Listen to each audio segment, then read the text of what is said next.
Well, good afternoon. It is exactly 12 o'clock. We're on the 23rd of January, and it's really exciting what we're going to be talking to you about today. Before Stu goes through all the technical requirements, which we always do on a BizNews webinar, I just want to remind you of something. The BizNews community members poured hundreds of millions of rands, literally, into something called the 12J tax incentives. That ended on the 30th of June 2021. And at the time, we were highly critical of Treasury. We felt that Treasury's decision to abandon 12J was poorly timed, and it also meant that a lot of the money that was being long-term invested into South Africa was no longer being invested here and continuing to go offshore. Well, it appears that Treasury has now realized its mistake. It hasn't brought back 12J, but it has got something called 12B, and this was really forced on the government to a large degree by what happened with the electricity crisis in South Africa. So it's very exciting. It's a 2-year, very temporary tax incentive. And our partners, or one of our partners from 12J, is our partner here today on 12B. It's Futureneers. They are, well, we're going to find out in just a while how well the BizNews community who invested with the Futureneers 12J did. I've got a feeling not bad at all. But before we go there, Stu, over to you. Do you want to just make sure everybody can actually hear us and is able to connect? Because this is an interactive webinar. Excellent. Thanks, Alec. Very interactive. Just quickly, if you can see Alec on screen, hear my voice, there's a little high five button on a control panel at the bottom of your screen. There's a little raise hand sign there. If you can please do that. There we go, Alec. As Zoom is a lot better than our previous, we won't mention the names. It seems a lot easier, but anyway. Go to webinar. Go away from webinar. Also, we do like it's very interactive, the webinars. So please, on that same control panel, there is a Q&A option. If you put your questions in there, Alec will pass them on to the contestants, as we say, on the table here, Alec. But thanks very much and all good to go. Magic. And one final point, when you do ask your questions, as Stu says, you can put that through the control panel. Be assured that I will not give your surname. I'll mention this is Stuart's question, not Stuart Lohman's question. Just one of those little things that we do to make sure that you can retain a level of anonymity. Okay, so it's, well, we've got a short presentation first. Deon Lewis is the Chief Executive and the co-founder of Futureneers. Deon, you have got 2 colleagues. We can see their name there, so that's fine. We do know Jaco from 3 years ago. We are meeting for the first time, James, but you'll be telling us all about that in just a moment. Let's, I see the first questions already through, guys. So we've got a lot of people on this webinar. We're going to have a lot of questions, but of course, you need to set the ground rules. Before we go there, though, Deon, and before you get into the presentation, I would love to know how well the BizNews community have done out of those 12J investments with Futureneers. Well, I think let's start. Thank you, Alec, for the opportunity to talk to your community. I'm going to maybe start by introducing Jaco first, who's our group CFO, who will be giving us some feedback on the 12J investments. So Jaco, ex PwC partner, Jaco and I founded Futureneers together. And Jaco, maybe just a quick feedback on the 12J returns. Thanks, Deon. Thanks, Alec. To be honest, guys, it's been a tough few years. So we're quite new into the space. We basically launched the solar fund in 2022 for the first full year. The first 18 months was difficult. We only rolled out 2 to 3 operational sites, and we implemented about 1.5 megawatt. With hindsight, I think we should have been proud of that first 18 months, but obviously I think we set some quite high standards. And the last 18 months or so, the business picked up significantly. We almost fully deployed on all our capital. We've increased our 1.5 megawatt and 2 sites to almost 11 operational sites by the 28th of February 2024.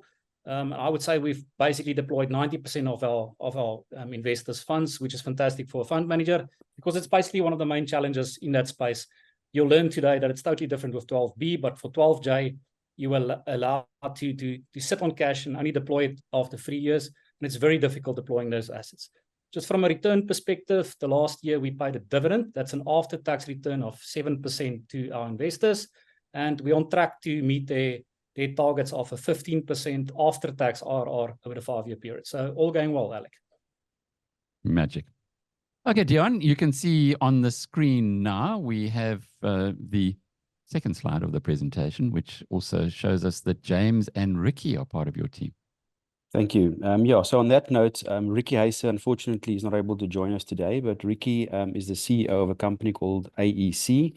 They a procurement and installation partner. Many years, you can see 20 years experience in the alternative energy space. Very proud to have him on board. And then James Rothmann recently joined us. So James is probably the trailblazer of 12B funds in South Africa. He used to be with Anuva.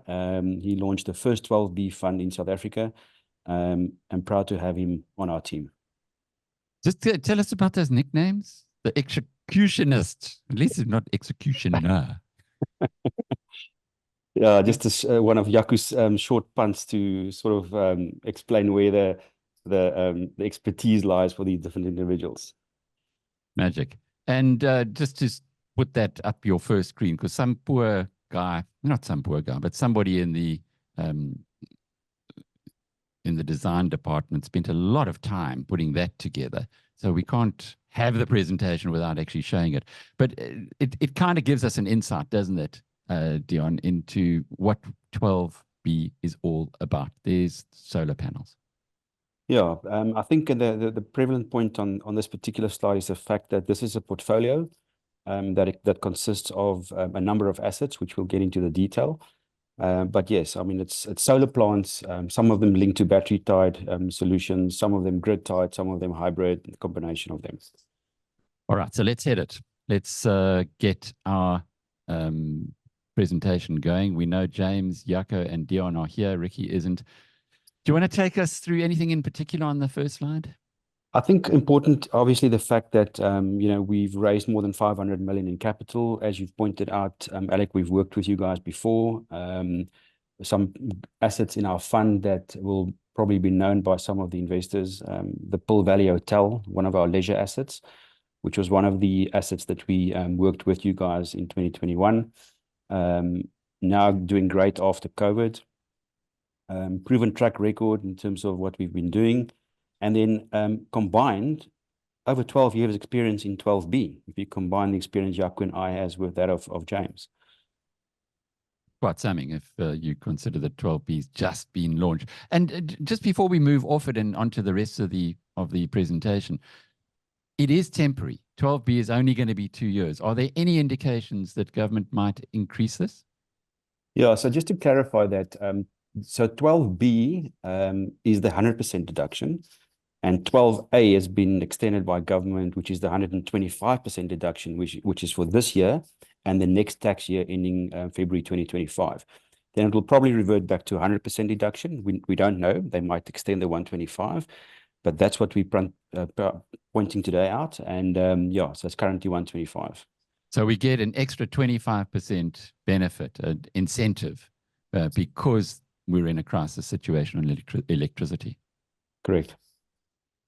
Okay, take us through them, please. James, if you can maybe take us through the slide. Yeah, thanks, Alec, and thanks, Deon.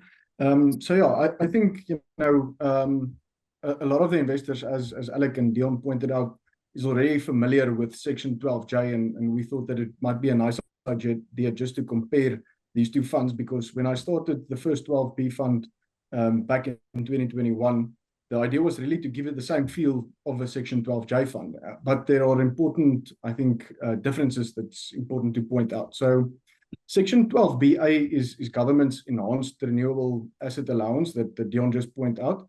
And that's where the 125% tax deduction comes from for the next 2 years only. And in the same sense, while 12J is not available anymore, I think, well, I don't think we used to get a 100% tax deduction based on the amount that we've invested in shares there.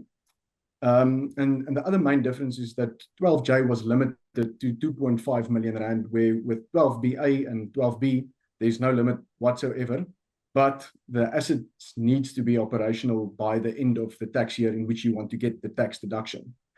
So yeah, and I think also the other thing that 12J investors usually ask is what happens if you sell your investment. So with 12J, you had to wait 5 years to avoid the 100% recoupment, and then you will pay 18% capital gains tax from a zero base.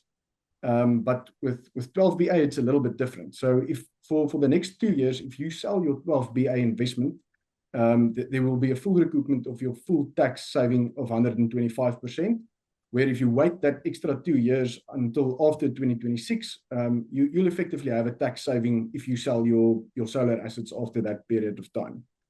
And yeah, the other main difference between Section 12J and Section 12BA is the fact that Section 12J used to be shares in a company. Section 12B, the only real way that we can get the tax benefit in the investor's hands is by putting it in what's called an En Commandite Partnership. And I think we'll get into a little bit more depth about what an En Commandite Partnership is. We're not going to. I took that slide out. Sorry, James. You could better quickly give us a nutshell. In a nutshell. But yeah, in a nutshell, what that essentially means is you as the investor or the partner in the En Commandite Partnership, you get an allocation of the tax benefit and also the assets and liabilities and the future profits and tax liabilities of your investment. So essentially, if you put in R1 million in the investment, you will lever that up with another 500,000 rand, and you essentially sit from a SARS perspective, you'll sit with 1.5 million rands worth of assets on your balance sheet, on which you'll get the 125% deduction, which equates to 1.9 million.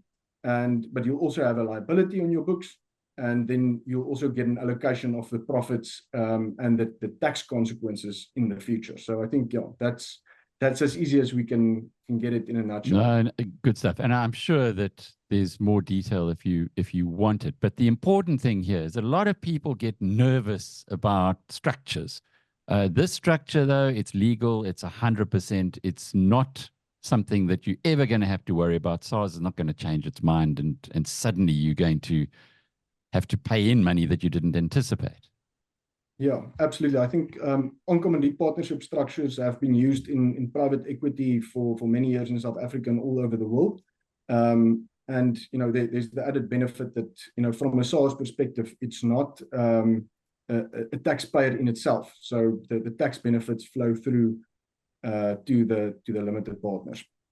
And good news, Renelle asked a question. She said, you've answered it. Thank you. So I didn't even need to tell you the question that Renelle had. So well done, James. Okay. Do you want to pick up here on this slide? Quite important. Yeah, this is critical and our key differentiator. So we followed a different approach in raising capital for 12B. Investors that might have invested in 12B in the last year or the year before will know that some of the guys have gone out and raised capital discretionary without having projects. We decided to secure the projects first to ensure that they will be ready and generating electricity by the end of February this year, so that the investors will qualify for their deductions and their claims during the current tax year. Very important. Critical. It's critical. So in other words, let me just put it the other way around. If you hadn't gone out and had the projects, if the projects did not exist, and I had given money to Futureneers to invest in the 12BA structures, but you didn't have the projects, I couldn't claim anything against that. 100% correct, Alec. Okay, well done, guys. Okay, let's move on to those projects. Maybe you can take us through them very briefly. Yeah, so there's 4 projects in this portfolio that we're raising capital for. The first one is called Nicolor, which is a gold processing plant out in the Stilfontein area. We're currently raising capital for 1.3 megawatts, which is phase 2 of this particular deployment. We will be implementing as much as 6 megawatts. We find it, you know, a good project in the sense that the infrastructure has been set up in such a way that we could wheel energy back onto the Eskom infrastructure as one of the key risk mitigating strategies. We also like the off-taker risk in the sense that, or the risk mitigation in the sense that it's a processing plant. They don't mine their own raw material. Raw material is sourced externally and brought into the plant, and that's how they process the gold then. So one of the biggest ones in our portfolio, and one that we're very proud of. Next one, Alec. The next one is what we call Groenvlei Agri. That's an agriculture operation outside of Wellington in the Boland. 330 kilowatt peak solar deployment with 645 kilowatt of battery backup. 14.7 million in terms of capital deployment. It's a 15-year PPA. Risk mitigating year. The client has got a very strong balance sheet. Diversified electricity off-takers. There is more than one off-taker that's buying electricity from the plant. And then the flexibility in terms of the battery, that we can upscale and downscale, and a take or pay agreement in the sense that whatever we produce, there's a minimum that they have to buy from us. So if there's less usage, we're not at risk that the plant won't be selling the electricity that we budgeted for. PPA? PPA stands for Power Purchase Agreement. So that is the agreement that the En Commandite structure or partnership signs with the off-taker or the client that will be buying the energy. It sounds, James, to me a little bit like what Eskom has done with the private public partnerships, or its independent power producers. It's also got these structures through those bid processes, but you're just doing it obviously at a different level. Yeah, so Alec, we actually go out to these farmers or these mines and the retirement villages that we have in our portfolio, and yeah, essentially we go and play Eskom in some sense, where we take over a portion of their role. So obviously this farm would have paid many millions of rands this year with the amount of load shedding that they would have had, but because we're installing that battery system for them, they're not going to have that big impact of load shedding, and we're selling electricity to them at cheaper rates than what they're currently buying at Eskom. So that's where the power purchase agreement comes in. And I just love this, the power of the private sector, the power of opening up things and allowing people to get involved in an area that was previously a monopoly. Lekker, man. It really is. Okay, moving on to the next one, Deon Agri. Deon Agri is also an agricultural operation in the Boland, coincidentally, also close to Wellington. Coincidentally, I don't know how that happened. 77 kilowatts of solar, 120 kilowatt hour battery backup, 7-year PPA in this case. And, also some cool risk mitigating strategies, also a take or pay agreement in the sense that a minimum has to be bought. And the battery is also scalable. Hey, Stilbaai, is that near where I live? That's near where you live, Alec. So that's obviously speaks for itself. It's a retirement village. Hey, Stilbaai, 113 kilowatt solar, 123 kilowatt battery power. Interesting one, because we had to replace some of the asbestos roofs on some of these structures to enable us to deploy the solar. Government subsidized operation. So, from a risk mitigating point of view, very solid. They also have a practice of depositing operating surpluses into buffer accounts. So, and then it's a non-profit operates on a strict budget, and the building is owned by a separate entity, thus, don't have any capital outlays or loans. So we like the project. Let me just understand, if I'm investing into the Futureneers portfolio, do I get a little share in each of these, or do you have to choose? Jaco, if you want to answer that one. Alec, you do actually get a little piece of it. That's exactly the way the En Commandite partnership works. So, depending on the amount of money you put in, you'll have a certain participation percentage in the partnership. And effectively, like James said, you would own 2, 3, 4% of that specific asset. But is it diversified? Because yes. The fund we're promoting today, the portfolio includes a portion of nickel ore, which is the gold mining process plant. That's a 25-year PPA, so it gives a long-term sustainable income. Some of the others, like what Deon just mentioned, are in the portfolio as well. So it's a combination of all this. So the investor will get a piece of each of the projects Deon are describing at the moment. Quite important is because many members of our tribe have invested with Orbvest, for instance. And what Orbvest used to do was have individual properties in the United States, which brought a new level of risk to it. They've now converted that very much into portfolios.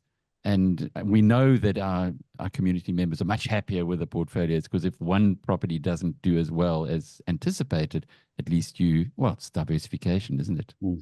Okay, so let's have a look at the video, and well done, just to show that these projects do exist. This is not a figment of imagination or artist impressions.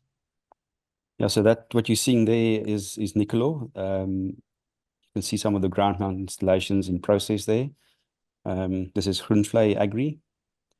That's inside the inverter and battery backup room. Also Milan Agri. That's Doornekral. The other one in the Boland. And I think important here, Alec, is one can see that they're almost close to completion. We still have another month of construction left, but yeah, they're all in all pretty much almost completed. Such a nice video. I'm going to run it again, and it's short, so it's nice to see. It's very sizable as well. But I guess if you've got a gold plant, is it not quite finished? That installation. Yeah, so as I said, we're constructing 4 megawatts at this point in time. 3 megawatts that we raised capital for in August, and we're doing the 4th megawatts capital raise now. But yeah, it'll be finished by the end of February. Alec, what you see there is the panels go up very quickly. The part that takes quite a bit of time is the initial planning, the engineering, laying all the cables, especially if it's ground mount. There's a lot of construction work that goes into the site up front. If you do your planning and initial design correctly, the last part is actually the quick and easy part. Excellent. Okay, I know the questions are flooding in. We've got 10 already, so let's move on. Okay, Jaco, if you want to take us through how it works. Okay. Thanks, Deon. I'm going to keep it very simple, just and as a matter of an example, show everyone the way it works. So I'm going to assume that an investor wants to invest an amount of R1 million into the portfolio of assets. So the 1 million capital raise goes into the En Commandite Partnership. James mentioned it up front. We not only take funding from the investor in capital, we also raise some debt funding, and we'll get to the benefits of using that structured gearing a bit later. So we'll, in this case, combine 500,000 of debt, and we'll go and buy an asset of 1.5 million. Just back on the debt, why are we using debt?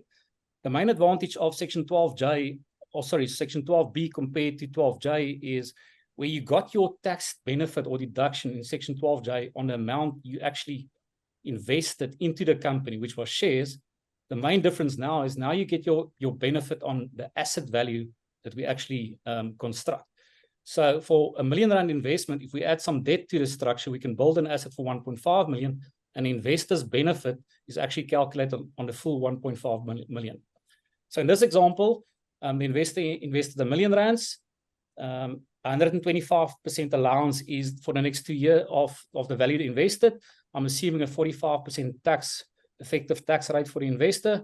Therefore, the investor can actually claim back from SARS in the case of a pay-as-you-earn taxpayer, or if you're a provisional taxpayer, you can actually short pay SARS with 562,000 rands. That's already, just without gearing, a 56% saving on your total investment.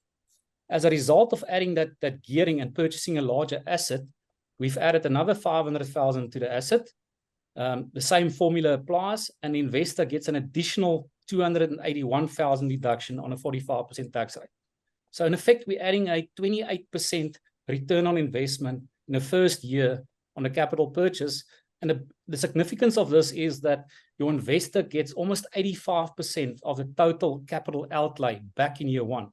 That's important for 2 reasons. Number one, it adds liquidity to the project, because as you know, any private investment or non-listed share, there's limited liquidity going forward. So 85% of your investment effectively is 100% liquid in the first year as you claim back from SARS, or you get tax back from SARS. What it also means is you de-risk your investment, because now only 156 of your investment, or 15%, is left in the plant, and you're going to get returns on the remaining portion, which all the fund managers refer to as risk capital. That's very well put indeed. So you are giving the country R1 million, and you're actually leaving only 15% of that in there. And I say you're giving the country because this is a feel-good investment. We've got a problem in South Africa with electricity. We still got load shedding. We've got lots of issues.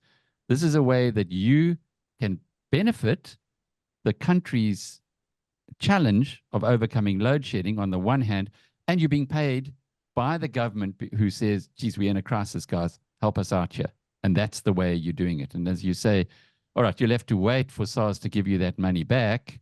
How long does that take generally if you get the money in by the 28th of February?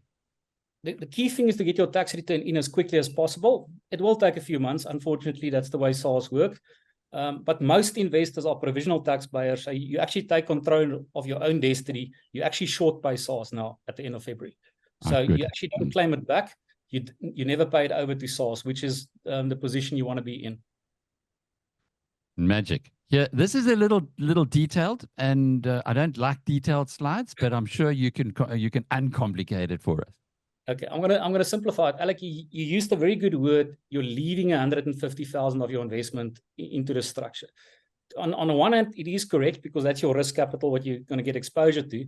But I think it's important to understand that the full amount of money raised, that's the 1 million plus the debt, goes into buying the asset.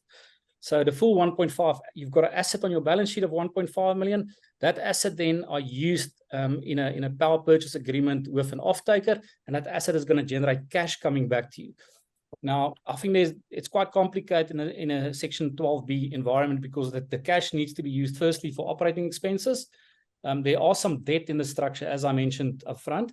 An advantage of the debt, it brought forward that 28%. So it gave you an extra 281,000 tax return on year one. The negative or the disadvantage of bringing in debt is that obviously there's now less cash available over the next few years because you've got to settle the loans. So the first 2 to 3 years in these structures, the cash flow is a bit less than the investor are used to. It's not really a problem for the investor because, in effect, the investor already received those returns in year one. And then the way we structured our investment is for the investor to be in for an investment horizon of 7 years. And our intention is to take the 156 investment at risk and give the investor back within the 7-year period. Not everything is in year 7. A total cash return, and I've got to emphasize this is after all expenses, after management fees, after taxes, of 345,000 rands. That means the investor basically 2.4 times excess his initial investment in 7 years. Thanks for putting it that way. A 27% good return. Okay, talk us through this one. Yeah, cool. So that's my slide again. And yeah, I think if we take all of the facts and projections into account, is how does it stack up against doing nothing? So essentially, if we look at an investor with R1 million in his bank account and a tax liability of 850,000 rand, if you do nothing and you just go to SARS and you pay your 850,000 rand in taxes, and you leave the other 150,000 rand in your bank account, that translates to a pre-tax IRR of, let's call it an interest rate of 9 to 10%. That's what you can currently get at the banks, and that translates into a post-tax IRR if you pay taxes of 5.4% effectively, and that's not really even keeping up with inflation. Where with the Section 12BA investment, you still would sit with that same 850,000 rand tax liability, and you have that million, but you decide to invest that R1 million with us in the Futureneers 12BA fund. You'll get the tax benefit of 850,000 rand, so you don't have to pay that over to SARS, as Jaco mentioned, and you'll get a post-tax IRR of 15 to 18% based on our projections over the next 7 to 25 years. So, you know, I think the benefit is there. Obviously, you're doing something good with your money, and you're not giving it to government for them to decide. But at the same time, you're also getting a 3 to 4 times the return that you would have gotten on a normal interest-bearing account at the bank. So if you've got money in the bank, help the country overcome the electricity crisis and get 3 to 4 times the return that you would from just leaving your money in the bank. Lekker. Okay. Expectation management, Deon, you insisted that we have this very detailed slide in. Explain why. Well, I think the first point is just to point out that, these kind of assets are long-term assets. They generate proceeds over a long period of time. They are ever depreciating assets, and they also degenerate in terms of the production of energy by 0.5 to 0.75% a year. So the investors, as Jaco had pointed out, must expect low returns in the first 7 years, as cash is used to settle the debt.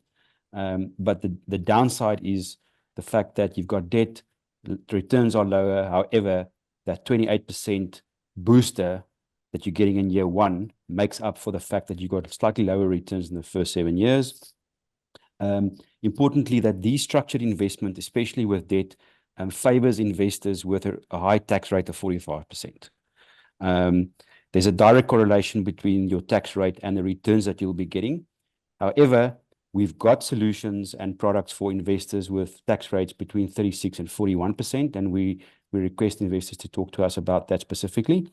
And then just in terms of fees, disclosure-wise, 2.5% upfront capital raise fee, and then an average of 1.87 per annum, which translates to 1.25% of assets under management.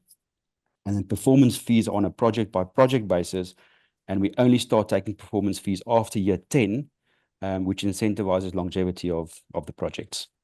Okay, so it's a little bit like transparency. This is before we move, the last slide before we move on to those 23 questions already, guys. You're going to have to answer chop. This is telling us exactly how much capacity you have left in the fund. Yeah, Doesn't Alec, I look like think, much. unfortunately, there's only 39 million left. It looks like we're going to secure another 10 million as we talk. So probably 29 million left. But the important point here on this particular slide is the fact that once this is fully funded, it's full. It's not like 12J where we can sit on capital, as James and Jaco have pointed out. So we urge investors, if they want to get in, they need to make contact with us urgently. Okay, and again, the reason for that is that you've got to get the project first to get the tax benefit. If you don't have the projects, you can't just raise money, sit in the bank, and then try and find a project afterwards. It's a very big difference. Very big difference. Thanks. All right, and there's the email addresses, etc., and cell phone numbers. You guys are brave. Let's go into the questions. Louis, he says a key issue is where will the plants be installed and where will the electricity be required?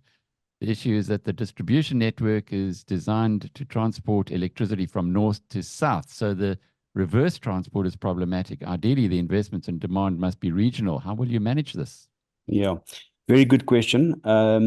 The advantage we have with Nicolor, which is the key asset in the portfolio and the biggest one, is that there's a lot of demand in that particular area of other mining activities. And that's why we like the project so much. And it's very close to Eskom key infrastructure. So I think we've mitigated that problem. Julian asks, who are you borrowing from and the terms? Jaco, if you want to take that one. Yes, Alec, or Deon. Initially, the loans are all provided internally. Remember, we've got a 12J fund as well. So there's internal loans provided. That gives us the opportunity to develop the projects up front without waiting for the banks. When it's sold over, obviously down the line, you want to go to the banks. A bit more of a difficult process to raise the gearing of the bank, but you'll get the rates down, and then the money from the bank would come in to take out other investors. So just to summarize it, I think that's another big advantage of being a 12J fund. We've got the capital to develop these projects. We don't need to wait for a 12B or a debt to be raised.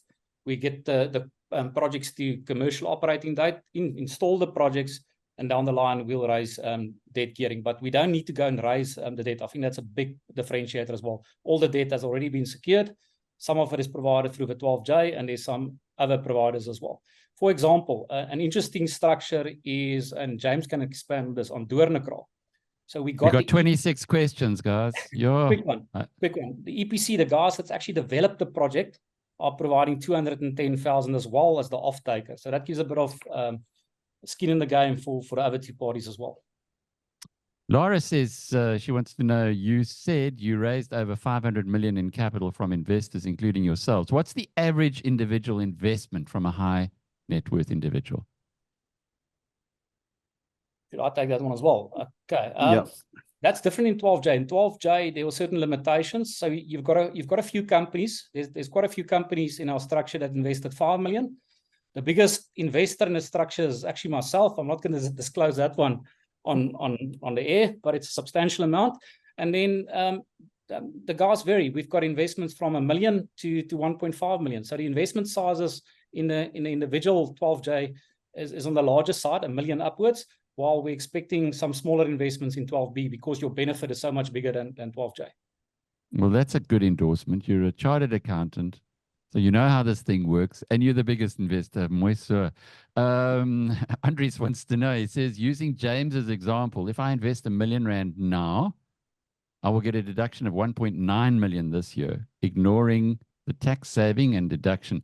How much capital will be paid back to me in, say, year 5 from now? And how much will the tax recoupment be? And what will I put back into my pocket after tax? Yeah, so Alec, I think I'll take that question, and it's quite a mouthful, but Andres is absolutely correct. He's going to get a 1.9 million rand tax deduction on a 1 million rand investment, and then we're not really doing our projections over a 5-year period but we know the figures after 7 years. So after 7 years, we're looking to give the investor back almost 350,000 rand, and that's after taxes, after taking into account that there's a recoupment on the money. So yeah, the short answer is obviously he's getting back the 850 from SARS in year 1, and then within the first 7 years, he'll get back 350,000 rand after tax on his 150,000 rand that he left in. Evelyn wants to know, what is the minimum investment? Yeah, so the minimum investment is R1 million, but we urge investors to talk to us individually to see if there's ways that we can structure and assist them. Terrell says, could you explain how tax will be applied? For example, we are 1 month towards financial year end in February.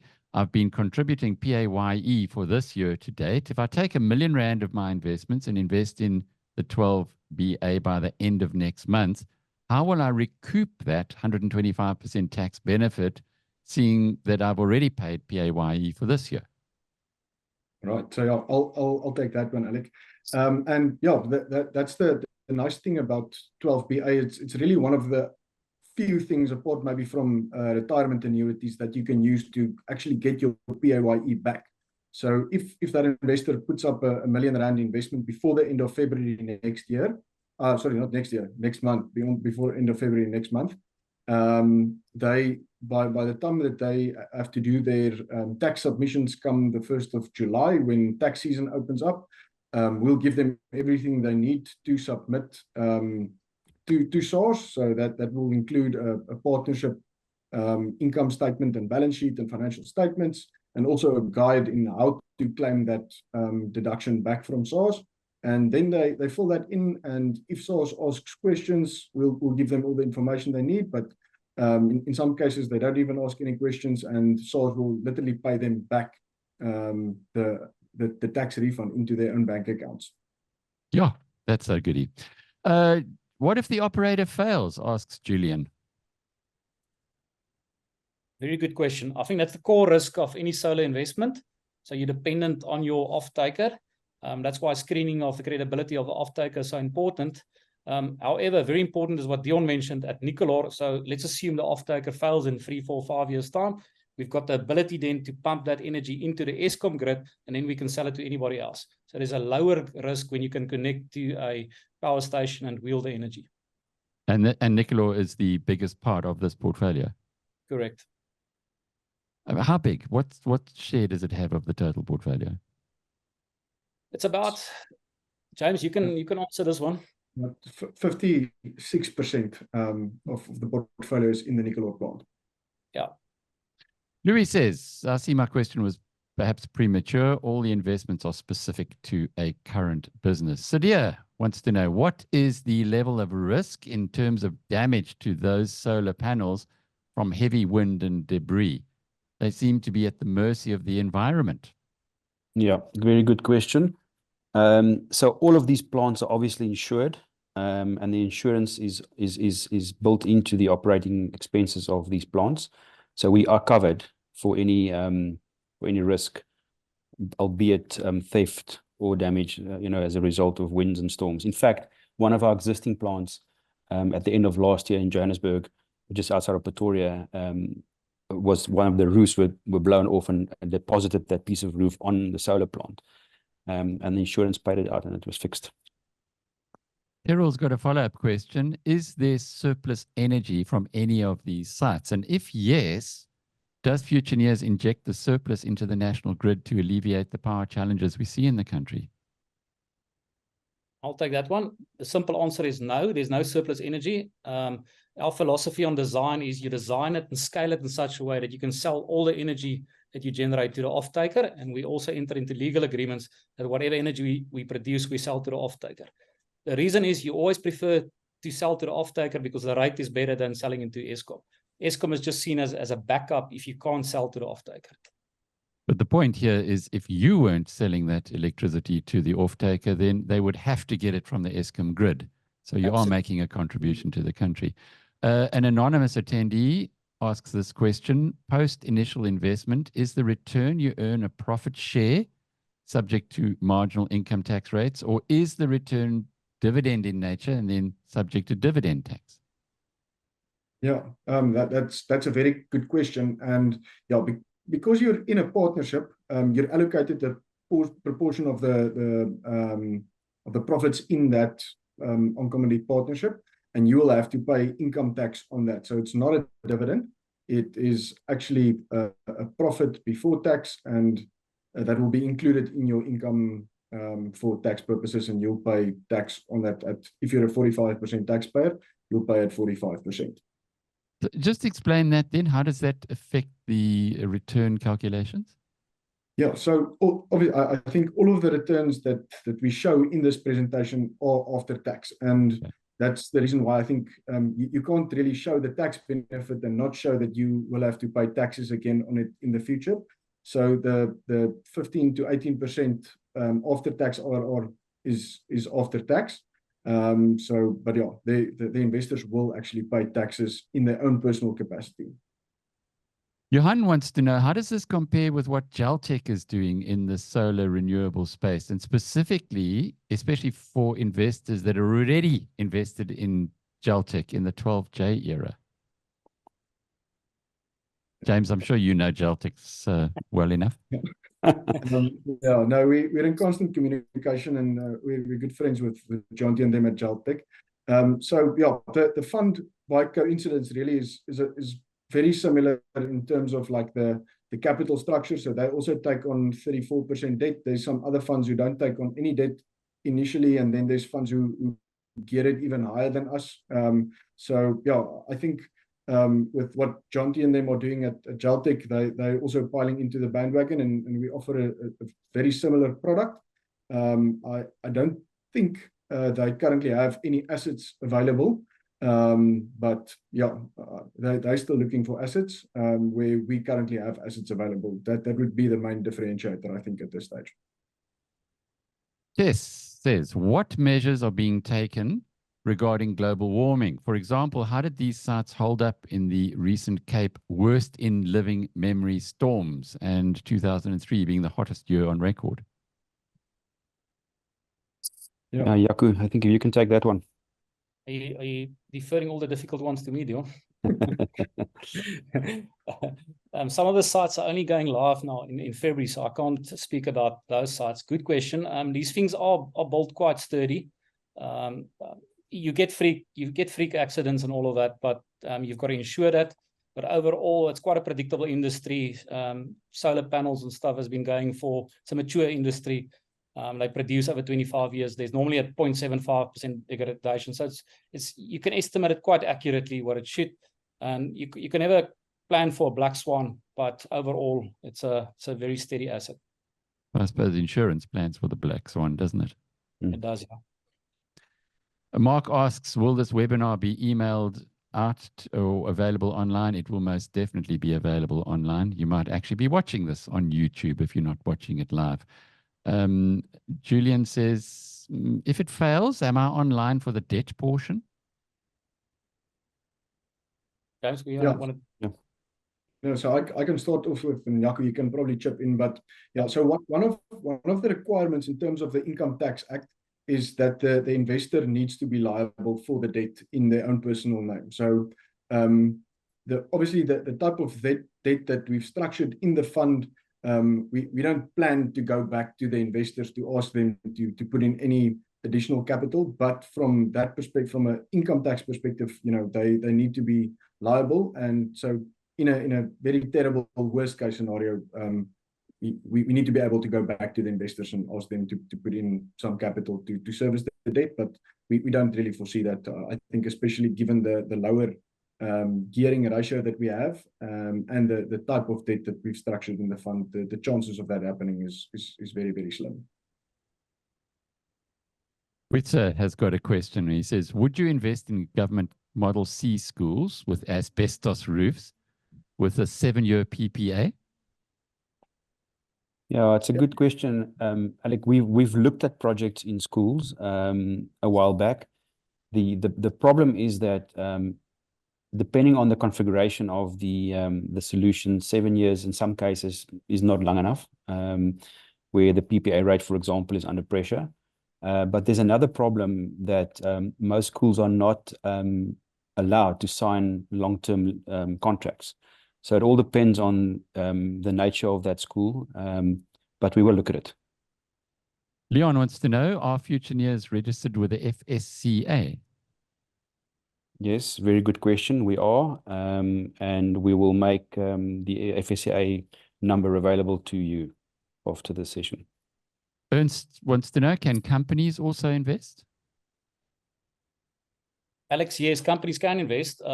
Obviously, with a company having an effective tax rate of 27%, you get less of a tax benefit up front, so the returns will look a bit differently. But the simple answer to it is yes, and we are working on a product to launch for companies in the near future. Zipo Zonke says, just a random question. I see the figures are really good on the presentation, but we once had 12J, and our former minister, Tito Mboweni, shut it down, or should I say, ended it. What happens if the government, say, Enoch Godongwana, ends Section 12B? Yeah, so that's a very interesting question. And I think it's the same with what happened to Section 12J is there was a clear sunset in Section 12J, and with Section 12BA, we know that it's going to stop at the end of February next year.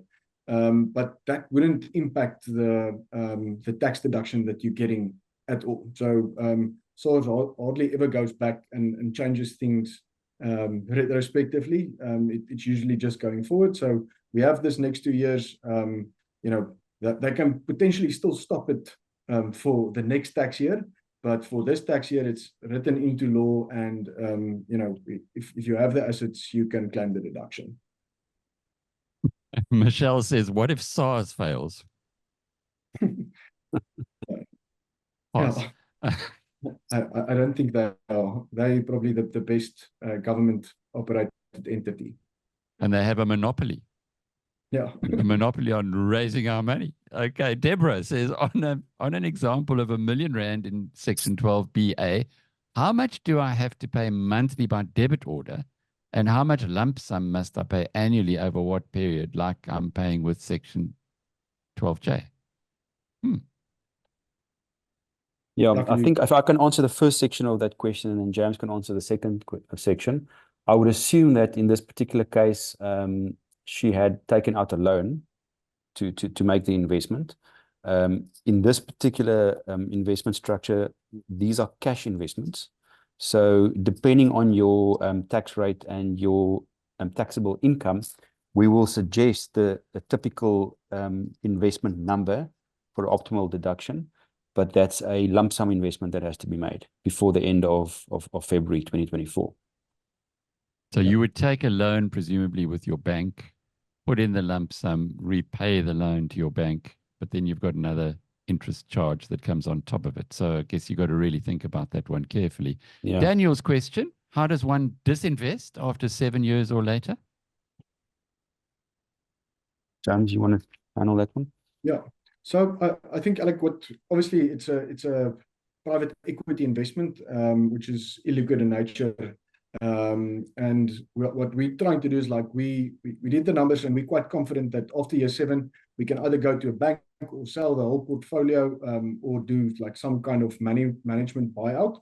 And we're providing the investors essentially to choose themselves at the end of 7 years, if that comes to fruition, that do they want to exit, or do they want to stay in for the next 25 years. So between now and year 7, there will probably be only one option to choose: do I stay in, or do I get out?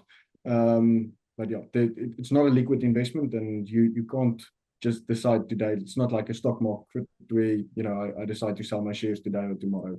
But we'll always try to help the investors if they need the cash. James, just so that I understand this. So let's just take that top marginal rate per income tax payer, put R1 million in, they get 850,000 back. So you're leaving 150,000 in there. That 150,000, you're going to get back 350,000. You're going to more than double your money over the next 7 years. And then you're still going to have an asset at the end of it. You still own your part of the En Commandite Partnership.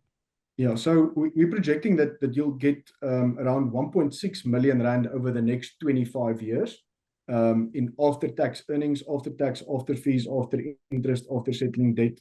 But if you want to exit at 7 years, then that will be, you know, that the total amount that you would have received within that 7 years will be, let's call it 350,000 rand on your 150 that you left in. But the critical thing is you got double your investment back, and you still got an asset, or you still got a share of that asset. So in that 7-year example, you won't have the asset, because then you actually decide to sell it and pay the taxes. But got it. If you don't decide to sell it, then you continue to earn income for the next 18 years. All right, so it's not as good as I thought it was. I thought maybe you got a nice little slice, second bite at the cherry. We've got 38 questions. We'll never get through them, but we're going to try in the last 8 minutes. Will it be possible to utilize a tax benefit over more than one tax year, similar to an investment in a retirement annuity? Yeah, so I'll also answer that one. Effectively, yes, you can.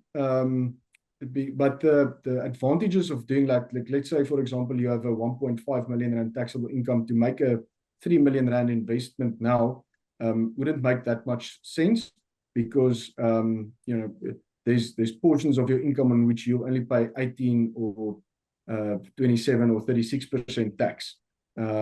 So yeah, you can do it, but it's not really advised. I think, you know, there's a ideal investment size for each individual, and we like to advocate that they stick with that suggested investment, unless they have other reasons for making big investments. Are your email addresses correct, i.e. at futureneers.co? No, is it not COD? That is correct. We also did get .co.za, but if they can use .co, those are the correct ones. What is the return on investment, says an anonymous attendee, if you get no money out of SARS? That's a good question, Alec. So normally the way we look at these projects, it's about a 10% pre-tax return on return on asset. Obviously, you're going to pay 45% tax on it. So an after-tax return, it's quite low, of about 5.5%. But it's a steady, low-generating asset, de-risked. And then when you add the 12B to it, it jumps to 15 to 18%. So it's a utility. That's what utilities generally project give return, you. 12%. You take off some expenses, you're looking at about a 10% asset return on average. It starts slowly and then it increases obviously over a period. But when you add the tax benefit, it remains a structured investment. But it's a very solid investment just from a pure fixed income perspective, earning 10% over the next 25 years. Johan says, considering that 96 million has been secured and there's still 39 million available, how confident are you to reach your operational target for the additional 39 million, since there's so little time left? Are the calculations of return based on the full 135 million? And if so, then the risk is unable to cover the additional 39 million needed, resulting in lower returns compared with what has been shared? Let me take that one. Alec, we're very confident. I think that 39 is already 29 this morning. And then if there's anything that's remaining, I think this year around stock is so limited, we're getting inundated by requests from investors to invest. If for any reason we don't get to the 39 million, we've already got an off-taker, which would be the 12J fund. That's your backup, and they'll retain a bigger portion in the fund. The returns to the other investors that made the investment will stay exactly the same. So whether we make the 39 million or not will not impact investors making investments in the structure. The returns will be exactly the same as what we advertised today. So Deon asks the obvious question, how do we sign up? On the dotted line, Alec. But how? I mean, do the guys just go back to that? So so the best approach is, you've worked with us before. Our philosophy is always to establish quite a personal relationship with our investors. So afterwards, please go to the website, go to the business website, just fill in your details. That will initiate a discussion with one of the team. We'll sit with you and work out what the most appropriate investment value for you is, depending on your tax rate and what makes sense, and then we'll take it from there. Also, which is worth noting, is Deon just mentioned that minimum investment of 1 million. We do have investors where we can actually split that over 2 years. So we do look at smaller investments if it's still a sophisticated investor and there's certain compliance ticks which we need to tick the box. But we do look at some smaller investments on a case-by-case basis. Stu, before we go, and I'd just like the guys to give us a 1-minute summary each. Where are we going to be sharing this recording? Thanks, all. Alec, it'll be on the BizNews TV channel on YouTube. And then what will also happen, all attendees and those that didn't attend will get an email from Zoom, which will have a link in it as well with that page that Jaco was referring to. But it will be available across all biznews.com, TV, and potentially radio. And when? The team should hopefully get this up in the next hour or two, because it shouldn't require much from them. So production should get into it quite easily. Excellent. We will then, and I'm sure you'll be putting it out in the newsletter tomorrow morning in the Daily Insider as well. Definitely, yeah. It'll be available tomorrow morning in the newsletter. And if you are watching the recording, you'll get lots of information on the BizNews site, or you can phone. There's the cell phone numbers, or email the guys from Futureneers and just tell them that you were watching this webinar and you want to know more. Close off. Last words, guys. James, do you want to have your final minute? Yeah, so I think there's a quote by Mike Tyson that said, everyone has a plan until they get punched in the face. But with taxes, it's usually the opposite. No one has a plan, and then February comes and tax punches you in the face. So I think don't delay, rather speak to us sooner than later, so that we can get those investments in, because it's really first come, first serve, and there's limited assets available. Talking about being punched in the face, did you watch Trikus? Absolutely. Yeah, absolutely. What a hero, huh? Gee, Yeah. I mean, doesn't he just show the resilience of a South African nation? My goodness. Thanks, James. Jaco? I think James said it very well. What I like about the investment is that 85% de-risking in year one. It's actually a very small portion that you leave into the project, and you get a big fat deduction for tax purposes. So it makes sense. And last word from the CEO. I'd like to just add on to the process that you've touched on, Alec. I'll be the person that will be making contact with these various investors personally, either by email or telephone. As Jaco has pointed out, we are inundated, so I would urge you to try and speak to me as soon as possible so that we can have some time to sit with each of you, albeit on the phone or on a Zoom session, that we can go through the detail and tailor the solution for your particular financial needs. And you're going to prioritize our tribe? We will, for sure. My man. Deon Lewis, James Rothmann, Jaco Gerber, thank you for sharing your insights, the three wise men from Futureneers. Stuart Lohman, as always, making sure that everything worked technically. And I'm Alec Hogg from biznews.com. Until the next time, cheerio.